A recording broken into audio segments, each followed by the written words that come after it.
It's another beautiful Sunday morning, and finally your favorite show, Media Monitor, is here to give you all the latest news updates, and we take an in-depth look at the week's two top newsmakers. A very good morning from me, Alisha Jali. These are the top and leading news at 900 hours Central African time. Cape Town firefighters are battling a fire that started early this morning in Gordons Bay at a business property. A top SACP official claims that some in the ANC are trying to blame Higher Education Minister Blade Nzimande for the funding problems in the higher education sector. SACP's second Deputy General Secretary Solima Paila has also accused some ANC members of having backed the student protests against the university fee increases in an attempt to get rid of Nzimande. A meeting of the world's largest economies, the G20, is starting in Turkey today and is expected to be dominated by the Paris attacks. President Jacob Zuma is among the leaders attending the G20 summit in the southern Turkish resort of Antalya. South African Airways says they are closely monitoring France's reactions with regards to border and airspace controls. For now, flights to the UK are not affected.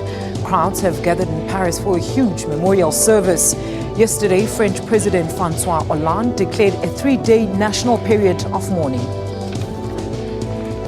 Let's have a quick look now at today's newspaper headlines. The City Press leads with a story of local professional soccer league executives apparently sharing 65 million rand a bonus pie. The story alleges that the 9-member committee received bonuses that are more than the entire profit of the league. And of course, the so-called 1311 Paris massacre features on that front page. There's the Sunday Independent then. It's leading with a story of a suspended National Police Commissioner, Ria Pierre, and senior generals embarking on a fight-back strategy.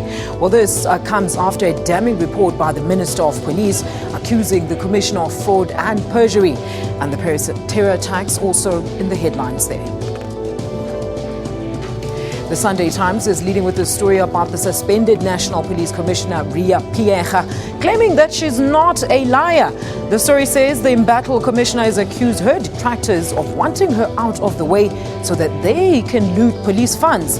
The Paris attacks also taking center stage in the front of that paper. The Weekend Argus has a story about the Paris terror attacks,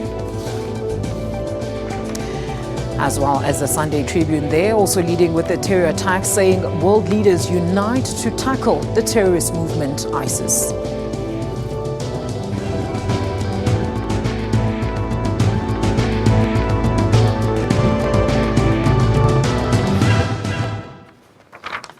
Good morning once again. Now for today's first half of the show, we focus on the dilemma facing police following the much publicized recent events in which the men and women in blue end up either victims or culprits in a vicious cycle of violence. In the studio is Mr. Manqoba Mchunu, SABC News reporter, Mr. Dumisani Mthalane, South African National Civic Organization spokesperson, as well as the beautiful Miss Lorena Carelle. She's the senior trauma counsellor at SADAG. A very good morning to all of you. Thank you so much for joining us. Thank you for having us. Thank you very much. All right, now 2 court cases involving police brutality have been hogging the headlines in the past few weeks. Last week, 8 police officers were found guilty and received long-term sentences after dragging a victim behind a moving police van. In another case, 4 police officials are facing murder charges in Krugersdorp. This follows the alleged shooting of an armed robber execution style. In the same week, a commemoration service was held in honor of dozens of police officers who in many instances died violently while in the line of duty. Here's a quick thought.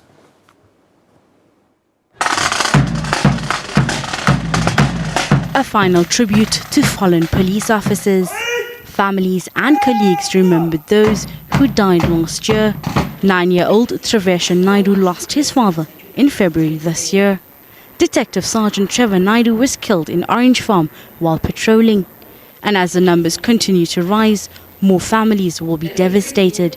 Nobody understands the grief that the parents and the wives have to go through. I mean, we are all human, and to go through that, it's not a good thing.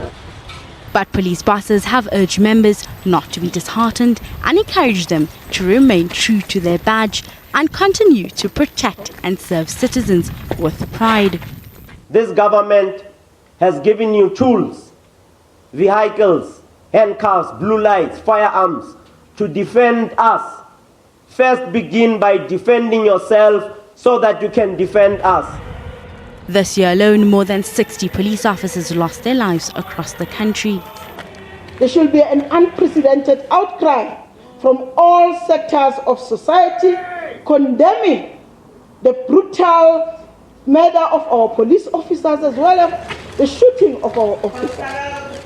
Government has warned that the law will deal harshly with police killers.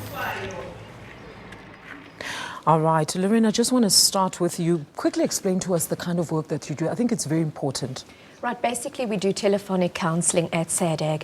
So we receive a number of calls revolving around any forms of mental health. In particular, we deal with schizophrenia, bipolar, anything that revolves around mental health in general, as well as trauma. We receive a number of calls revolving trauma in general, how to deal with trauma, how to recognize the signs within trauma, and what to do during a traumatic experience and how to kind of go forward from there. And then do you get a lot of recommendations to work with police officers? Well, now we've seen an increase with regards to the trauma that surrounds police as well as paramedics, anybody that is involved with dealing with trauma on a daily basis. We are getting a number of calls with regards to that. Don't know what to do, don't know how to overcome this trauma. They are seeing trauma on a daily basis, and it is absolutely traumatizing to hear the stories behind what they are seeing and what they are doing. Some police officers, unfortunately, are not getting debriefing, and this is a problem. Whereas they don't know what to do with their trauma, they're internalizing it, and then they're using that to perform violent acts because they don't know what to do with it. So it causes a ripple effect, basically. Now, gentlemen, I just want to find out from both of you, do you think we as society even give enough thought, if any, to what really goes on in the mind of a police officer? Let's start with you, Manqoba. Well, certainly I would say that, police are caught between a hard rock, a rock and a hard place. In a sense that, as community members, we expect them to deliver services, we expect them to protect us. At the same time, we do not expect them to act out of the ambits of the law. So, really it's a tough challenge for them to carry out their duties on a daily basis, knowing that there's a thin line between doing what is right and what is wrong. And should they fall on the side of the wrong, we are quick as well as society to point fingers and say that, our police are acting, illegally, acting unlawfully. And at the same time, when they are trying to do their duties, they are also faced with lots of stresses, trauma as well, as Loretta has mentioned before, and that, it's really hard for them to actually do their jobs. I mean, thinking of the cases that I've done, speaking to some of the guys, they're actually saying, the police are saying that, they don't know what to do anymore. They don't know whether they're acting, accordingly or it's acceptable, or, whether they're doing wrong. So it's really a hard one for police, but I think amount great of pressure on the police to act within the law, but at the same time, on the ground, it's a different story. People don't respect the police, but Dumisani, what do you think? Yeah, I think the police are under tremendous stress because at the same time they must protect the community. Absolutely. And the community amongst themselves, they've got criminals who stays within them, and then they're not being reporting. Members, yes. They're not reporting those criminals, even family members. They're the ones who are doing these atrocities. So then you need to find the balance where the police must go a lot of counseling because they're going through tremendous stress. At the same time, they are expected to protect. Whilst they are protecting, then with the stress they have, then it has an impact on the work they are doing.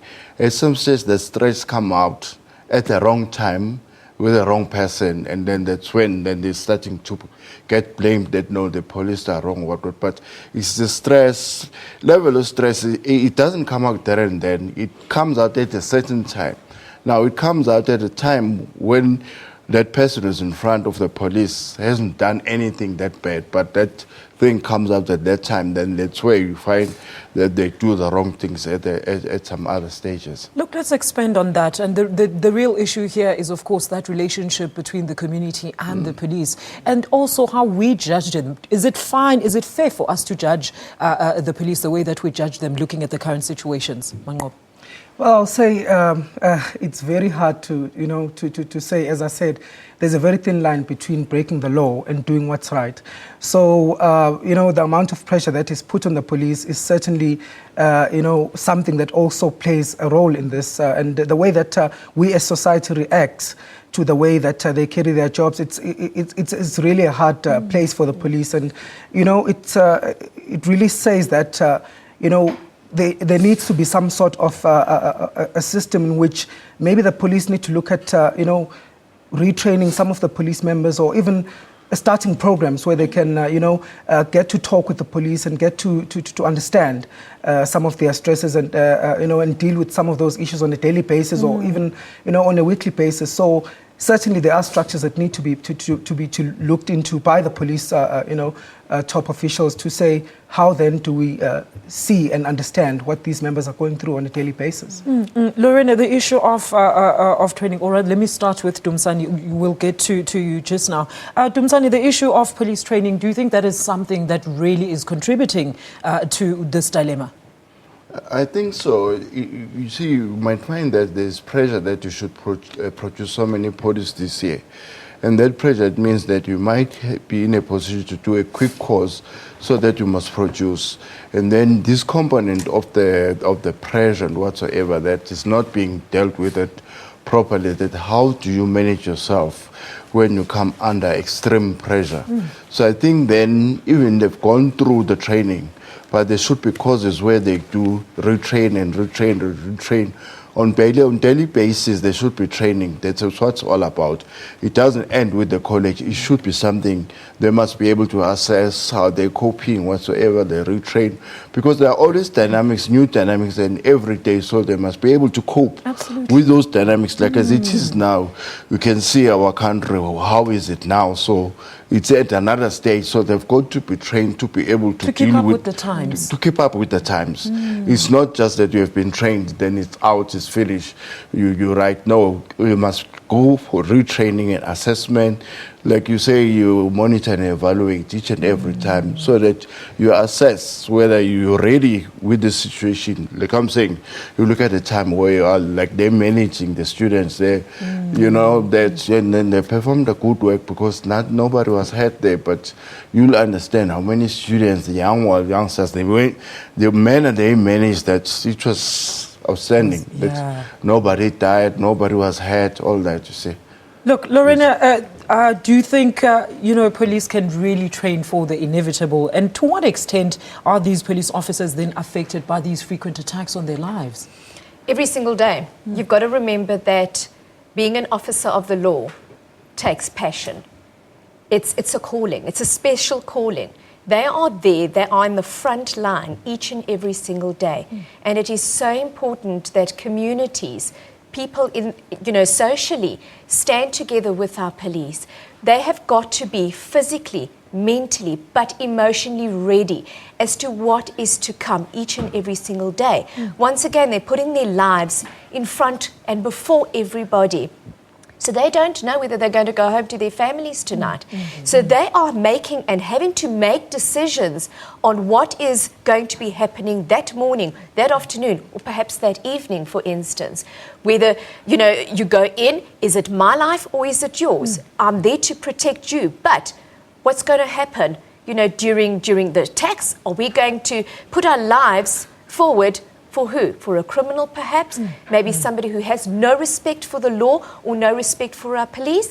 So we are stuck between a rock and a hard place. It's absolutely. A serious grey area there, Manqoba. And certainly, I think another thing that adds a bit of pressure on them and stress more than anything is the fact that they are aware also that, police killings are on the rise. They see their colleagues being shot and killed while out on the crime scenes. And so for them as well, I mean, it affects them at the end of the day to know that, as Lorena said, that, you don't know whether you're going to go back to your family or not. So it certainly puts them at a very difficult place in terms of how they react. As you saw maybe in that recent story of the Krugersdorp police, that suspect was unarmed at that time, shot in execution style. But if you look at what had transpired before that, you saw that, he had also tried to shoot the police.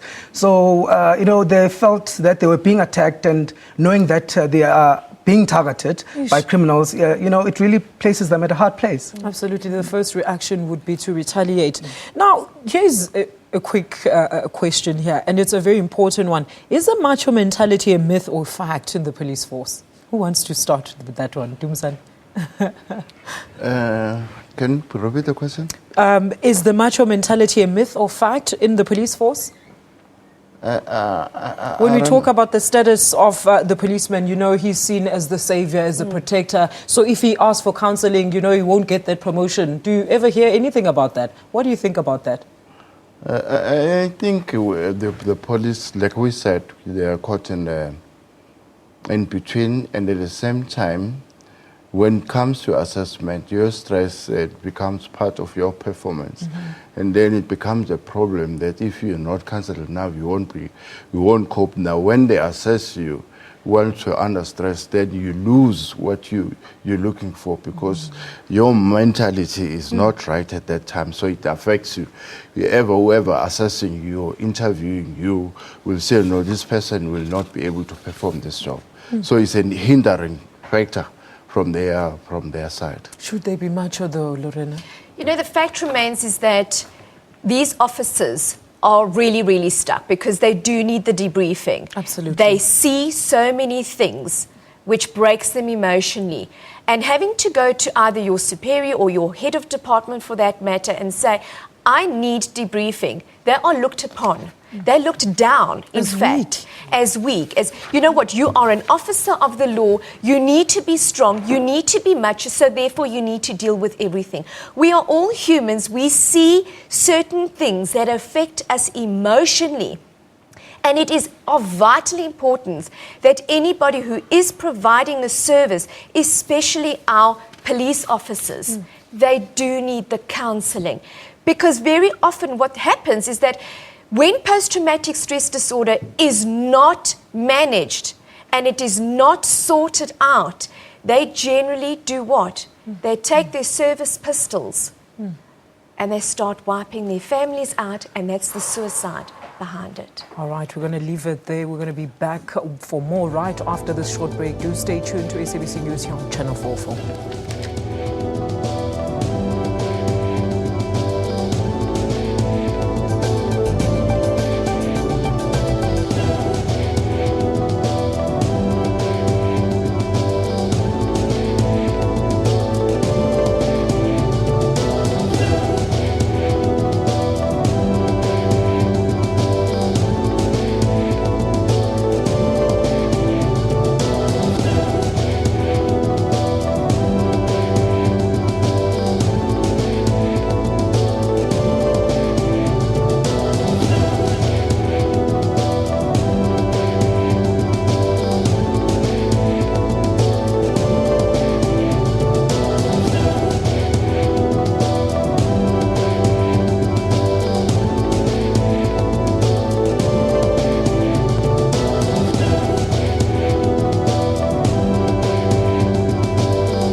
Choose the fill-up that gives your engine a clean-up.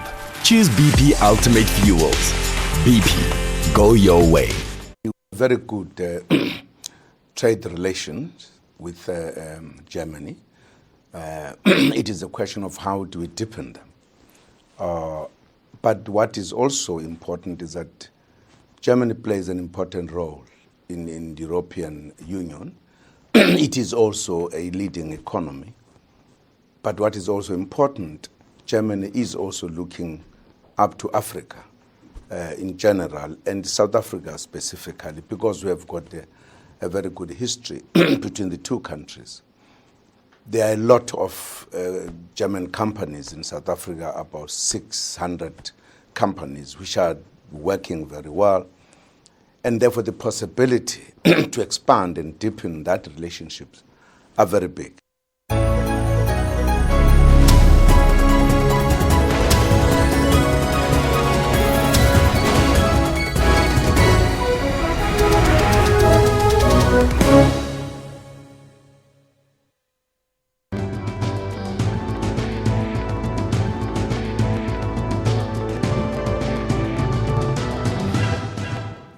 This is Media Monitor. Welcome back. Do share your views on today's discussions on Twitter at SA Media Monitor, as well as on our Facebook page. Now, we are discussing issues surrounding the mindset and psyche of policemen, and are they the victims or culprits who break the law? Do have your say on our social media platforms. All right, now let's continue, gentlemen. Let's discuss your understanding of the Mido Masia conviction, as well as the damning shooting incident on CCTV. Manqoba, you covered that story. Yes, I did. With the Mido Masia case, I mean, it was sentencing earlier this week. And what we certainly saw is, the courts taking a strong action against police brutality. And the judge really saying that, the actions of those 8 policemen that day were unacceptable, and that he described them as barbaric, saying that, the way they acted to assault Mido Masia and drag him in that manner was totally unacceptable in society. And what Judge Bertbam did say is that, while he does sympathize with the police and their families, but the Masia family had they'd lost one of their own, and I mean, strong action needed to be taken, because it also puts the police image, dents the image of the police, and also it just creates that untrust from on the side of the community to say that this is how police are reacting. So certainly they said that an example needs to be made, and it needs, that particular sentence and conviction needs to set out a strong message to other policemen out there, or other rogue policemen, to say that, breaking the law will not be accepted.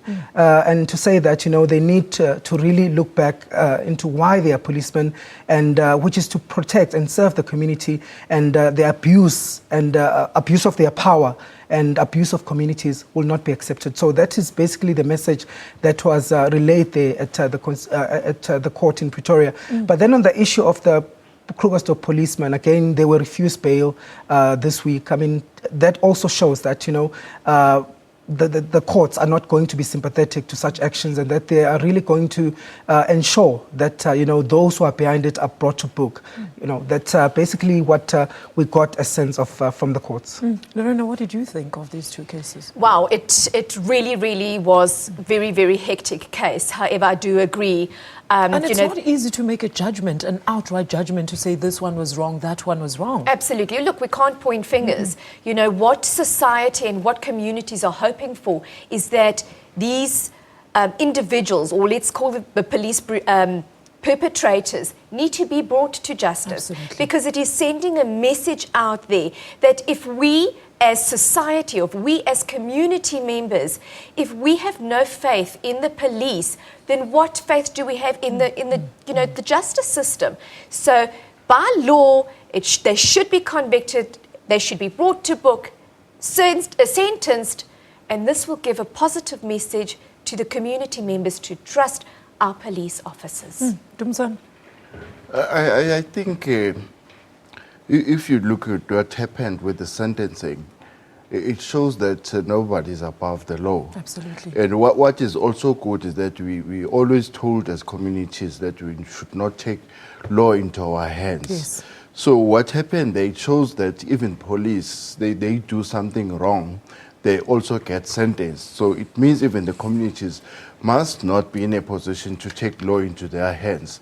They must trust the justice system that it does the work accordingly, because these are all organs of state, but they don't connive, because the justice is at a very awkward position where you should say, although this is other people from government, we're also from government, but then we should be able to do the right judgment so that we send the right messages, the message to the community and the whole country that if you have done something wrong, then you have to be punished for it. Absolutely. All right, now where do we start repairing this relationship between the community and the police, Lorena? What do you think needs to be done first? Well, first of all, we have to target the police officers. Okay, so first of all, what are they going to be doing when they are faced with challenging situations? Okay, so there should be an implementation of debriefing or perhaps some kind of counselling within the police force and not being looked down upon. So they know once they have received all that trauma counselling or debriefing, they can go into the communities and they can say, right, we have dealt with the issues, we've dealt with, the trauma, we are able to face another day because we know what we are expecting. Therefore, they are not seen as brutal, as corrupt, as perpetrators and taking the law into their own hands. And, the community members will see, right, you know what, they've done something about it, let's work together. And it shouldn't escalate because if you are doing, debriefing or you're engaging in some kind of therapy, everything is okay. You will be able to face those challenging days and you'll know exactly what to do with your trauma. But Dumisani? I think the other part of it, although whilst we're talking about the debriefing of the police, you must improve the police relationships with the communities. Absolutely. Of which then you need to say, what is it? You have these policing forums. What's their understanding? Because that's a structure which is for the community. Those people, they must also be going through training. So the police must also come to the communities, not when there's something wrong, and have activities which makes them to work together and understand one another, so that there is that communication between the police and the community, because community must also understand, must also be able to talk to their members. These are people that are here to protect us. Absolutely. And we must also assist them.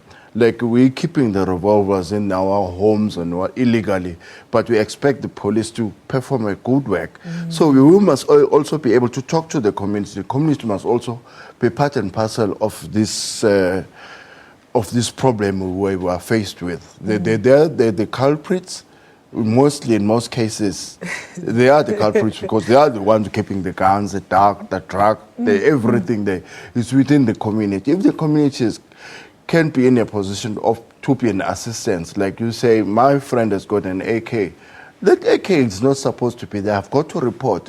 But you keep these things amongst ourselves, and then we think other people will be able to cope with that, because those firearms we have in our houses, they are the ones who are putting pressure on this police, because everybody knows, like as it is now, you know very well, in case at the end there was that the fighting, the violence between IFP and ANC. Yes. As it is now, you're still sitting with arms under the ground even now. So each and every time they run short of the ammunition, they go back underground. Nobody is prepared to say, this is where we put these arms, we take them out once and for all. They're still there, but the community knows. There are people who knows these firearms which were brought by the apartheid government, they are here. So they know. But they keep on going. They taxi people want some, they go and fetch. So where are the ones who are real the culprits? I think the most important thing is for communities to also notice that, crime is not just a police issue. It's a society issue. Absolutely. And therefore, all of us should play a part in trying to fight crime, in trying to make our communities peaceful and safe ones. So really, it's important for community members also to play their role, and not just only to point fingers at police and just only to look for the wrongs in the police force. While they're harboring the criminals in their houses. Each and every one of us are actually, peacekeepers or safeguards for our community. So therefore, we should assist the police on a daily basis. And it's small things, like, for example, knowing, for example, which is your police branch, knowing your sector number, knowing the police that patrol your area and getting those numbers so that if you see any criminal activity taking place, you know the numbers to call. You don't have to call the national 10,111. It starts there. And the police must also really go out to communities to communicate to them, to make sure that they have posters maybe of, with the numbers that communities will need. They are spread out and they are well known so that people will also know how to reach the police, and they build that sort of a trust relationship between community members and police. But then let's be very honest here, ladies and gentlemen, who are we pointing the fingers at? Whose responsibility is it to take part in this? You know what, I think it's a vicious cycle because everybody's saying, well, the police need to do this, but community members need to do this. If we have a look like this gentleman, said that there's firearms in homes, we are at a point, or should we say society is at a point where we are saying we need to protect ourselves because we have no faith in the police system. Okay, there aren't only bad cops out there. There are also good cops. True. And yes, have you tried phoning the police hotline? Okay, what are you going to get? You're just going to get a ringing signal. So there needs to be a good implementation system put into place to say, right, if a victim is being burgled, they're not going to be sitting on the phone for goodness knows how long before that officer responds. So it's pointless saying who's responsible for this and who's, everybody needs to join forces at this point and stop pointing fingers, but do something about it. It's got to be done. Absolutely. Dumisani. I'll agree with my colleague says that it's for all of us. It's not, it's of no use to pointing finger at somebody else. Because if you're looking at cases which happens in the communities, they know exactly who shot who at what time. Yes. Now, the police have got to those investigating officers. They must be able, if they get information, to be able to protect the person who's brought in the information. Now, the problem is that at some stage they will say, no, Dumisani told us this. Now, it's very difficult to get information from the community because there isn't that relationship, that trust between the two. Then that's why at some stage you find that so-and-so was just shot in front of people. When police comes, nobody knows because there isn't that relationship. I think we have to find one another. So to close the case, it comes from the witnesses. Witnesses have seen somebody shooting, they know. But because they are scared, because so-and-so is known that he's a thug, and is known that the station commander knows so-and-so will not be arrested because he's known, he's connected. That. You see, Imagine those are the things which makes it difficult from both sides. Because other people want to give information, but they give information the following day, so-and-so is back, he's looking for you because he understands you are the one who said he's done this, you see. So it's a vicious cycle, like the... If I can add, very often when a police officer is responding to, let's say, a crime scene and community members don't want to speak out, it's often because there's bribery involved. Let's pay this person to make the crime go away, or perhaps maybe let the dockets go missing, for instance. So if we are not going to stand together, this is going to be one vicious cycle and it's never going to come to an end. So it is so important to stop, firstly, the corruption between criminals versus the police officers. I will give you a couple of R1,000 just to make it go away. Really? Is that going to basically bring the community and the police officers together? No, it's not. It's escalating the problem even more. That's exactly what I wanted to say. The corruption, also the collusion there is, sometimes you cannot believe some of the stories you hear, Manqoba. No, for real, it's shocking at some points because, we go out there to communities to cover these stories all the time. And I remember a particular point. You find out more than the police at some point. Yes, at some point, the people actually tell you what really happened. I've went to Alexandra just in the recent weeks just to follow up on a story that we're doing regarding the killing of that Mozambican national, Emmanuel Sithole. Yes. And, the things that we found out there from the community members saying that, sometimes, it's hard to go to the police because that, as they've said, that, once you've reported the matter, then the police inform those very people who are responsible and they come and they look for them. They're saying that, it's come to a point where, communities just think of taking the law into their own hands because of the break in trust between themselves and the policemen. So it's really something that the police force has to work on in terms of sealing those relationships and ensuring that the image of the police is kept on a positive kind of place. So it's a hard place going forward. It's a challenge, but certainly it's something that the force will have to look into to say, how do we protect those very people who come with information? How do we ensure that they are safe? I mean, the guy I was speaking to from Alexandra, for example, said that, I was the person who went and informed the police where to find those people, but, they promised to protect me, but till this day, I'm not protected. And in fact, that same day, he had fought with one of the relatives of, the people who were arrested, saying that, you are the person. And so he basically fears for his life. And he says that, the police, in his case, have not done enough to protect him. So it's a continuous problem that's currently there in communities. Very quickly, Lorena. I do believe that what he said was 100% correct. The thing is that everybody needs to stop making promises and start doing. That is vitally important. So proper implementation needs to be put into place. It's not an impossibility. We can do it step by step, putting all the thoughts together, letting it grow and pushing it forward. And it will be successful. Thank you so much, Lorena. Well, let's hear what our viewers have to say regarding our topic on the dilemma faced by the police. Mazwai Vogtlega says police must act on the perimeters of the law. Shabariwa says, I hope I've pronounced that right, says they must change their approach first. I doubt other behind-the-scene killings of suspects by them after the latest videos. It's war. Paul Smith says the criminals who shot the officer should be arrested and order of shot to kill should be given. All right, I remember Begi Cele was very popular for that statement. Now, so sad. Condolences to family and friends. That's Renee and Vuisile Eskumalo. Last but not least, says 10111 is not working. You better off with dialing 112. Tlabero once again says they must change their approach first. I doubt others behind. All right, we've dealt with that tweet there. That's where we're going to leave it with your tweets. We're going to take a very quick ad break and we'll be back with more Media Monitor. Do stay with us.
I now stand as the only candidate for the entire African continent. What a mission. What a task. My fellow Africans are now relying on me. I also hope I can rely on them now when the final count comes in February, that I can say, my brothers and sisters in Africa, for the first time, Africa stood together. People divide us. We're occupied by a number of countries from across the world. Africa has got Francophone, Anglophone, Central Africa, SADAG, all these things. And people think that it's the easiest thing, to go to your former slaves, your former colonies and try to drag votes. This is the game that has been played. That must come to an end. I hope our African brothers this time really rally. I have no doubt rally behind a candidate and let's go and fight for it.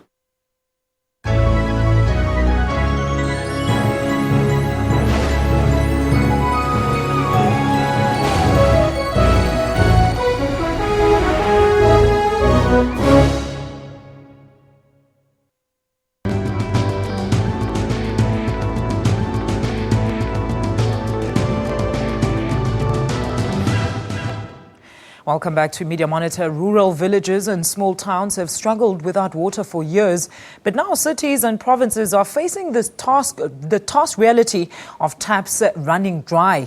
KwaZulu-Natal and the Free State were the first to be declared disaster areas, and now the government has declared 5 provinces as water emergency regions. Hospitals, schools and businesses countrywide are now feeling the sting. Here's a look at this insert. We are removing asbestos pipes to deal with these situations. We have made drastic interventions in the area of Madibeng, where there was also vandalism that was going through. And we are also giving support where municipalities have as yet to develop capacity. One of the things that we're working on is a redesign of toilet systems. Yeah. So that instead of using the normal 6 to 8 liters, you use maybe 4 liters or so. There's another area that we're working on, boreholes, and the use of underground water. All right, let's get on with it. I mean, I think it has been said that a similar case occurred between 1991 and 92. But what do you think is happening with the current drought situation in the country? And do you think people have enough information about what's going on? Manqoba, let's start with you. Well, certainly it's a serious issue that's currently facing the country. And, you see the seriousness of it when you see, the visuals, when you see the way in which drought is affecting some communities, and it really drives that message home to say that, maybe I need to be, more careful as well on my side in terms of how I use water and, things like that. So it's a tough situation that South Africa is currently facing. And certainly it seems that the message that it's sending to us at this point is that we need to use our water sparingly and wisely, and that at all times we need to ensure that we assist government in trying to save as much water, because while we look at it, certainly here in Gauteng we're seeing it from a distance. We're looking at it as if it's still something that's not there at this point, but certainly what it says is that we too need to change the way we think and start acting in a manner that is going to assist in saving water in whatever measure or whatever way that we can assist. So certainly it's a serious issue. In terms of communication, we've seen government coming out to try and plead with community members. We've seen also municipalities coming on board. So certainly I think the level of information is out there. It's just now to us as communities to assist where we can. Absolutely. All right. We'd like to bid farewell now to Ms. Lorena Carelle and welcome on the panel Mr. Desigan Naidu. He is the CEO of the Water Research Commission. Sir, a very good morning to you. Thank you so much for making your time to be with us. Good morning. Mr. Naidu, is South Africa in a water crisis? I mean, Minister Pravin Gordhan was heading the Interministerial Committee. He denied it at a media briefing on Friday. Well, South Africa is in a critical water state. There's no question about it. We have 5 provinces currently declared disaster areas, and there are various interventions that are enabled because of it. But at a national level, this is part actually of the normal cycle of a very dry country, and we are a very dry country. We have these drought episodes every so often, and quite regularly in a cycle of 10 to 15 years. Our large major drought cycle previous to this one was actually quite early in 1992, so we were actually overdue for this. So it's part of the natural occurrence of what happens in this country. What we do need to do is that we have to fix for people what needs to happen now, because there is an emergency, but we must also use this as a stimulus for our long-term growth as a country, because the drought must gear us into the kind of action that says that our future water security is going to be better than today and better than yesterday. But Dumisani, what do you think about the current situation? And do you think communities have enough information, as Manqoba mentioned earlier? I think that the problem is not about the drought itself. It's the communication between the communities and government. That's a serious problems, because there are resources within government, but only find when it comes to communities, civil society, they don't have the resources to move around. I might have the information, but if I can't be able to go to from point A to B, then that information is useless. if I have it with me. So you need to make the communities to be able to move around with the information they have. Because, like, for instance, if you're saying in a municipality, the water from outside your fence is the responsibility of the municipality. But the communities, they don't know that inside your fence is your responsibility. And then what mechanism is used if there are water leaks from the community point of view? What is it that we do? Those water leaks, because they are also part of the contribution. And you see water running down the streams on the road, destroying the road, and then communities, they don't know what to do, where to report. What is it? Whilst we need that water, but you just see it in the township running down for 4 days, nothing happens, because its level of communication is very important. But the other part, the point of it is that, are we structured, the water service, are we structured properly, that will be able to overcome the situation? You see, you hear stories, they tell you, no, water from the sea is too expensive. From my layman point of view, why do you allow it to go to the sea? Why don't you do water catchment? Because we do have dams, but now, are they helping us? No, you need to do something in Durban before that river runs into the sea, before you say the water is expensive, to clean it out from the sea. Why do you allow it inside? So why do you say, if you're looking at the Limpopo River, there's overflooding to Mozambique? You know, Desigan is smiling there, because I know he's going to respond to that. And maybe, Dumisani, you're raising very important, factors there that, as the Research Commission, they'll actually look at. Desigan, what do you think? Well, look, let me finish. You see, if you're looking at, there is Limpopo River, then we've got problems with water in Zululand. Now, each and every year, towards December, South Africans, they make people, the army and everybody ready, because there's too much drowning there. So it tells there's water, which is not channeled properly. Now you even have soldiers to go there to save people, because there's too much water. It's problematic, and that's it. Nobody's doing anything about it. Again, why are you not doing anything about that freeloading water? Well, firstly, let me say, Dumisani has probably offered one of the best summaries of our current situation, because it is a combination of all of those things. Absolutely, and I think everybody can also relate to that view. Absolutely, but there are things that are different now from when we struggled with the droughts before. One of the things that's different is that our technological ability to deal with this problem is much better than it was before. I mean, at one time, the big problem with desalination was in fact the issue of the high energy costs associated with it. Now we have really good technologies, and we have really good partners all over the world that are already working with technologies that are reasonable energy. Hold it there. We're going to take a very quick ad break, and we'll be back with more Media Monitor. Do stay with us.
We are convinced that the new President Sebastian Coe will do whatever is necessary.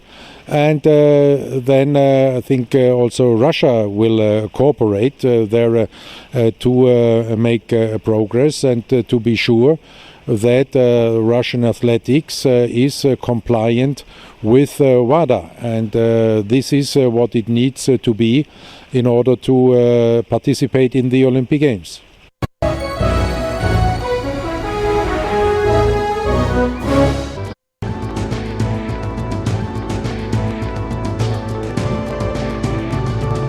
You're watching Media Monitor live on the SABC News channel. You can still share your views on Twitter, on our discussions, but please hurry because we're almost done with the show. Mr. Desigan, you are still addressing Dumisani's concerns there. Yes, about Dumisani's concerns. The one big thing that we do need to do is to communicate a lot better, and our institutions have got to work a lot better. And one of the things Minister Mokonyane has done is she's reintroduced this concept of water and sanitation committees at street level so that this can happen. But at the macro level, the one issue is our technology is a lot better. So desalination is a very viable solution, and not only along the coast. Can you imagine the scenario of every major city along the coast getting 20-30% of its water from the sea? It releases all of that water for other uses inside.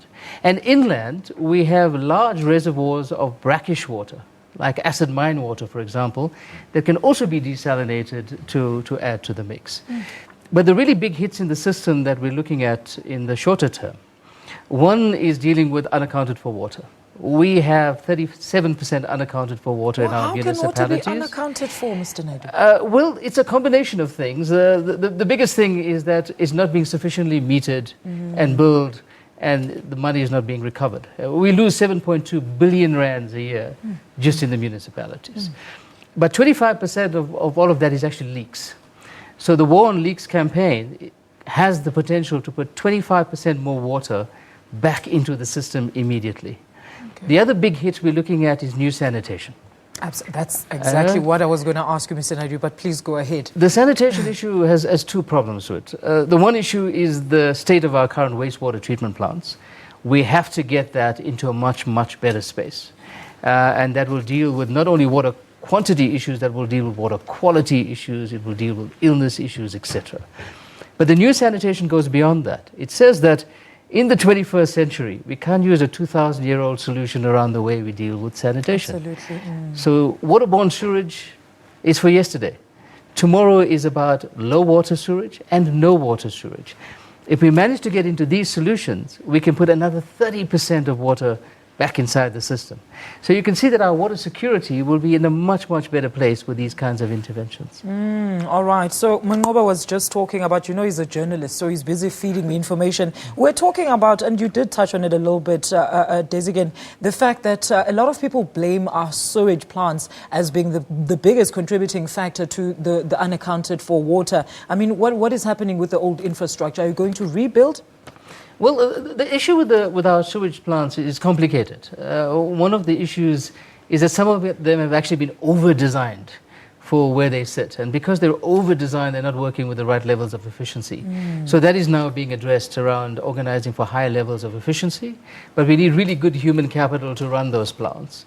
But the big new thing we're looking at are decentralized smaller plants, where we can be much, much more efficient and much less water wasteful in the way we work them. All right. I hope this addressed many of your concerns with Dumisani, because you were just basically voicing the public's views there. All right. There was also a hashtag rain must fall and a hashtag pray for rain trending this week on many social media platforms due to the heat wave that we've been experiencing. So let's hear your views regarding our water discussion today.